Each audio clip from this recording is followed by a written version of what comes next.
ఏకపీఠే విరాజంతం సర్వమంగళయా సహ భస్మాలంకృత సర్వాంగం అగస్త్యేన ప్రతిష్ఠితం ఘంటశాలపురాధీశం జలధీశ్వర యుపాస్మహే భక్తాభీష్టప్రదం వందే అద్వైత జ్ఞానసిద్ధమే. హిమవత్ పర్వతంపై శివపార్వతులు ఒకరి పక్కన ఒకరు కూర్చుంటారు. అదే కైలాసం. కాని శివాలయాల్లో అలా కాదు.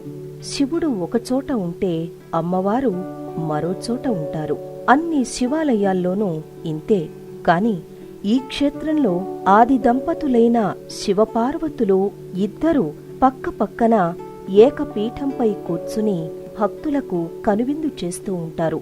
శివపార్వతుల కళ్యాణం చూసేందుకు సమస్త ప్రాణికోటి ఉత్తరాపథానికి బయలుదేరగా జీవకోటి భారంతో ఉత్తరాపథం కృంగిపోతుంది.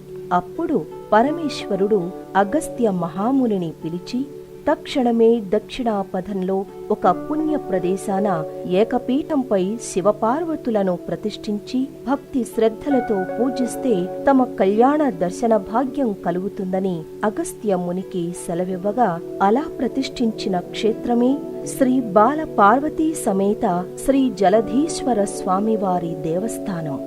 18 అష్టాదశ శక్తి పీఠములు, 12 ద్వాదశ జ్యోతిర్లింగములు కలిసి దర్శించిన పుణ్యఫలం ఈ క్షేత్ర దర్శనంతో జరుగుతుందని పురాణోక్తి. అగస్త్య ప్రతిష్ఠితం, ఆది శంకరాచార్య అర్చితం ఈ పీఠం 4 మాడవీధులు కలిగిన బ్రహ్మాండమైన క్షేత్రం. ఈ జలధీశ్వరుడు ఆరోగ్య ప్రదాత. శ్రీ జలధీశ్వరుని అభిషేక జలం సర్వరోగ నివారిణి. లైక్ చేయండి, షేర్ చేయండి. మరిన్ని మంచి మాటల కోసం సబ్స్క్రైబ్ చేసుకోండి.